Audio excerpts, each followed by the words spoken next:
Everyone wants to look athletic, not shredded to the bone like you survive on air and self-discipline, not soft like you've been bulking since 2019 and forgot to stop. Just athletic. That sharp, capable, healthy look that makes people assume you actually take care of yourself. There's an exact number for that. Let me show you. Most people have no idea what body fat percentage they're actually at. They guess. They go by feel. They look in the mirror after a pump and convince themselves they're at 12% when they're comfortably sitting at 19. The mirror after a pump is not a reliable data source. Just so we're clear, here's how body fat actually looks on a real person. Above 20%, soft, no visible definition. Face looks fuller, waist looks wide. Nothing wrong with being here, but nothing athletic about it either. 15 to 20%, average. Decent shape in clothes. Shirt comes off and the story changes quickly. 10 to 15%. This is it. This is the range. Visible muscle definition. Sharp jawline.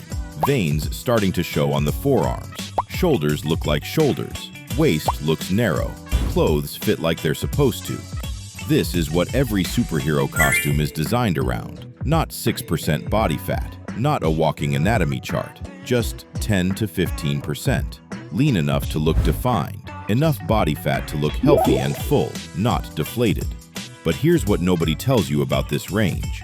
Getting there is straightforward. Staying there is where most people completely fall apart. To get into this range, you need two things working together. A moderate calorie deficit. Not aggressive, not starvation mode, just slightly below maintenance. And enough protein to make sure what you're losing is fat and not the muscle giving you that athletic shape in the first place. Because losing muscle to reveal muscle is arguably the most counterproductive thing a human being can do, and yet happens every day. Now staying in this range.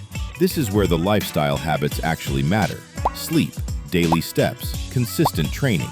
Not because they're fun, they're genuinely not always fun, but because your body fat percentage isn't a destination, it's a thermostat. The moment you stop managing it, it drifts. Walk daily, train consistently, eat enough protein, sleep properly. Boring advice, extraordinary results. So the exact body fat percentage that makes you look athletic? 10 to 15%. Not single digits, not magazine cover shredded, just lean, defined, and healthy enough to actually maintain it without losing your mind. Which, if you've ever tried to hold 6% body fat, you'll know is worth more than it sounds. And if you want to know the exact chair exercises to get to this range and actually stay there, watch this video.